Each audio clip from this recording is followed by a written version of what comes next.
Hello Redders of the internet, Noble Xenon here, and welcome back to another Reddit video, and today we will be looking at r/ChoosingBeggars Part 9. Let's get started. This first one's titled, Not Open During a Category 5 Hurricane, 1 star for you. Not even sure how this choosing beggar even got that title of local guide, but anyway, my wife and I contacted the company for an emergency repair of our refrigerator, which stopped cooling and freezing. We had $300 worth of food at stake. When we called, we just got an answering device, which I explained we needed an immediate repair and left our number to please call us back. No one ever did. As far as this company having 24-hour emergency repair, it doesn't. And the owner replied, hello, all of our operations are shut down due to Hurricane Dorian.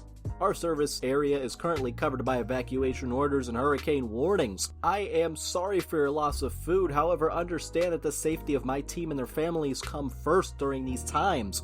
As soon as it is deemed safe to continue operations, we will. To leave a business a 1-star review because he didn't get a response while a Category 5 hurricane is hitting our area is simply incredible. David Owner. This guy clearly doesn't care about the life of others. He thinks they have to risk their lives just to fix a damn fridge. Like, what the hell? This next one is titled, Dude Wanted a Hand-Painted Magnet. I was communicative with him the whole time, even switched apps for his convenience. And he was on board conveniently until it was finished. Gonna have to start charging up front. And as you can see, they put a lot of effort in hand-painting that magnet. Okay, yeah, $20 works. Is there a specific character or OC you want? Either Iron Man or Cap. How much would I be paying again? $20 US, including shipping. Oh, I'm sorry, I'm kind of running low on cash right now. Can we try to lower that a little? So you're telling me when the negotiations were going on before it was fine, but now that it's done, you want a discount? Sorry dude, that's not how it works. Maybe if at least you tried to negotiate before it started, maybe you wouldn't have been on Choosing Beggars. But here you are, so moving on. This next one is titled, Choosing Beggar wants to be compensated for a free service because they can't access emails. What is your compensation policy for this fiasco? As our email service is free, there will not be any loss of service credit given. You may say that, but the law says differently. If I lose business as a result of your inability to fulfill your contract with me, you will be hearing. Can you provide me details of your legal and compliance team, please? We are not contracted for our emails to be used for business purposes. Please see here skyid.sky.com/skymail/terms to view the terms and conditions. Anyone recommend alternative to Sky for email services? Now's the time to pitch. Lots of interest right now. Hashtag SkyMail collapse at SkyHelpTeam. Hashtag ChoosingBeggar. This next one is titled, Lend Me $1 because I come here every day and ask you to lend me $1. This was once my favorite place to go after school, but there was always a thought in my mind that it was far too expensive. That never bothered me, and over the years I spent tons of money and asked him once to lend me $1 as I go there every day. The man at the counter, the owner, said no and yelled at me to go get out. Really rude and condescending. I recommend people not to go and not to get involved with an overpriced restaurant, if you can even call it that. And the owner replies, Dear Choosing Beggar, we've seen you come in numerous times over the years and have repeatedly asked to have us give you credit, which you've never paid back. We've never said anything until now because we know you. However, this is becoming a habit and we can no longer keep giving you our products at a reduced price because you don't have the money. You have said multiple times that you will pay back next time and we've never received such payment. We're disappointed that you would post a review out of spite, and I hope that this won't become a habit for you as such behavior is unacceptable. This next one is titled, A Choosing Beggar Meltdown on Twitter over $10 commission prices for art. Screw these bees, they're the worst. Like with $10 I have enough for 2 copies at Starbucks, what the hell? And you're asking me to pay you 10 frickin' bucks for something as easy as a frickin' drawing? You frickin' bore me. If it's so easy, then just do it yourself. Screw you, man, I don't have the time for doing this kind of crap. I ask you and you say no. Why? God's frickin' a-hole knows. Art is easy and y'all put it overpriced as hell. What do I do with that crap next time? I frickin' pleasure myself with it? Is no frickin' use.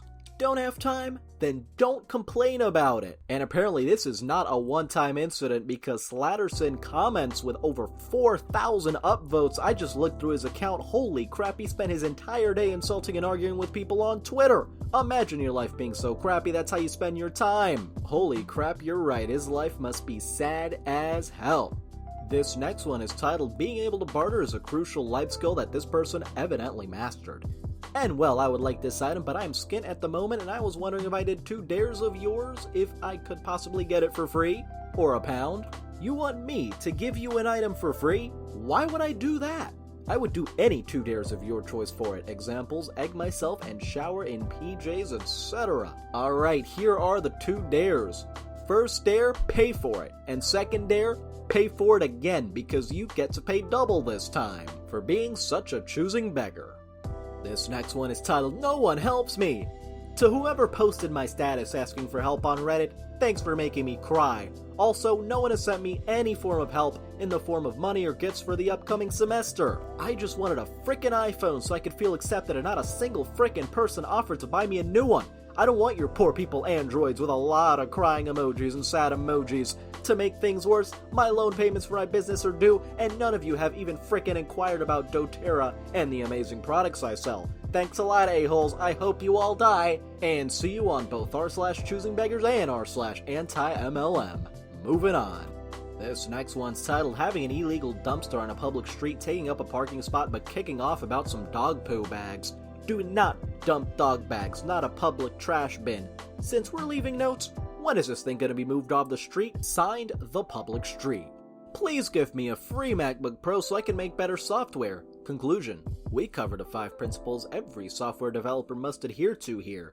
It might be daunting at first to conform to all of these principles, but with steady practice and adherence, it will become a part of us and will greatly have a huge impact on the maintenance of our applications. If you have any questions regarding this or anything I should add, correct, or remove, feel free to comment below and I'd love to talk. I need a MacBook. Dear reader, I need a MacBook Pro. I'll really appreciate if you can gift me a MacBook Pro or buy me one. This will enable me to turn up the knob of my game in technical writing and software development to produce both quality writings and softwares. You can contact me on Gmail and Twitter. Damn, if you're a developer, then shouldn't you be making some pretty decent money, enough to buy yourself a MacBook Pro? Like, I get they're pretty expensive, but still. This next one is a story. Titled, Voice Student Decides at the end of the lesson that she didn't learn anything and walks out without paying. Then proceeds to backpedal like crazy once she realizes her mistake. I work teaching singers with a fairly well-renowned voice studio in the US. We have a few teachers that work together and collaborate while teaching the same basic technique. We are headed by a prominent industry member who founded a group many years ago and now both teaches and runs the business end of the company. Let's call him Bill. A few weeks ago I began teaching a new student. We'll call her Shen. Shen is a Chinese tourist here for a couple months to study music in the US. She fancies herself a bit of a pop singer and wants to take lessons for the entire duration of her stay. When she showed up for her first lesson, it was immediately apparent that she barely spoke English. I did try my best to accommodate, even downloading an app to help translate in order to more effectively teach. She proved to be a very difficult student energetically, and for the next 4 or 5 lessons, I began to dread her coming as she was often downright resistant to my instruction, a stance I have never understood. She also never wrote down her lesson times and would frequently show up to my apartment on completely wrong days and times. Add on to this that she was constantly calling me to ask questions, etc., and you have a perfect storm brewing. Well, she showed up again yesterday, Labor Day, when I was not teaching, thinking she had a lesson. I explained to her in my bathrobe that I wasn't teaching that day. Instead of immediately leaving, however, she seemed to think I would just teach her anyway, given that she'd shown up. I explained that I couldn't, also clarifying that I didn't have any availability for the rest of the week. After she left, she emailed the studio asking if any of our other teachers could accommodate her this week since I was booked. We obliged and scheduled her with another instructor for a lesson this morning. She showed up and took the lesson, but was completely hostile to my colleague the entire time, to the point that he offered to cut the lesson short and prorate the time. She insisted that they continue anyway, so they went for another 15 minutes. She then informed him that since she hadn't learned anything, she wouldn't be paying and left. Naturally, Bill was the first to hear about this. He promptly called her and reamed her out over the phone.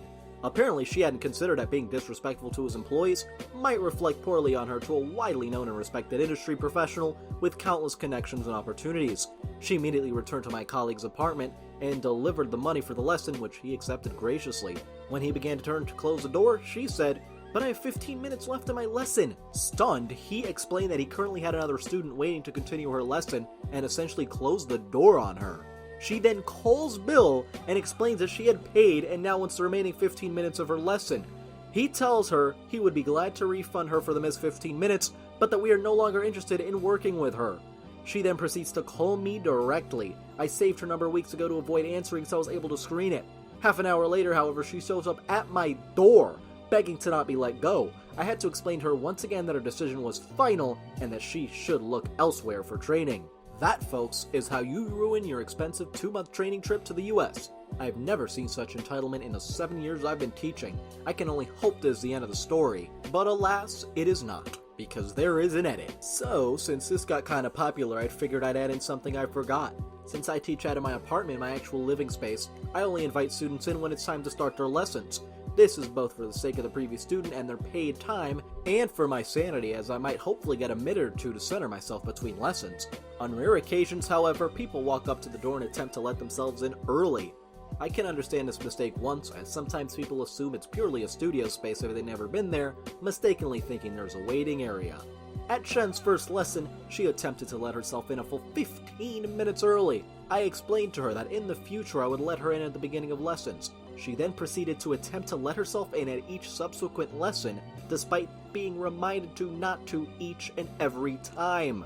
Then, when she had her lesson with my colleague, she actually ran into my colleague's partner on his way out the door. He saw her heading to walk straight in, uninvited or unannounced, and stopped her, reiterating what she had already been told. Once he got in the elevator, she opened the now unlocked door and let herself in, much to my colleague's surprise. Holy crap, this choosing beggar has a sense of entitlement that is beyond just getting things for free. She also barges in and wants them whenever she wants. Like, that is not how it works. Moving on.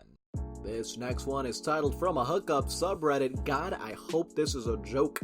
22 male for female hashtag Delhi India. Well-built guy looking for a gal for fun. NSFW. The Screw Buddy contract unoriginal. This contract will begin on date. Non-negotiables. Cuddling is limited to 30 minutes. No caressing my balls. They are sensitive and may invoke emotions.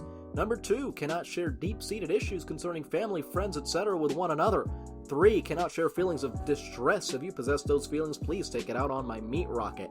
4. As less eye contact as possible. 5. Find as many excuses to smash as possible, etc. It's Martin Luther King's Day. Come over and get this coochie. 6. Cannot enjoy lighthearted entertainment together unless it's about smashing and turning each other on, etc. Can't be watching no Toy Story 3 together. 7. You can double tap my pictures on Instagram, but never leave any emoji of affection. You can send me the fist bump emoji and or high five emoji. 8. Try to keep the text messages centered around come over, you got condoms, oh crap, my period. JK, we could still screw in the shower. Apparently this was not r/choosingbeggars enough, but this is clearly a ridiculous set of demands from a guy who only wants one thing. It's one thing to only want a hookup, it's another to set some ridiculous demands like holy crap dude, moving on. This last one is titled, Damn, even the Elder Scrolls is tired of choosing beggars LMAO. Quit asking, you're not getting a discount. I don't want to hear any reasons why, especially if you grew up in the same village I did. What a coincidence.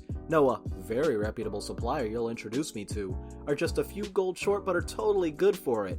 Saw the exact same item for far less elsewhere but like me better. Claim to be a member of the Morag Tong. In fact, if you claim you're a member of the Morag Tong, I'll just let them know you're running around and telling people that. Go ahead, try me.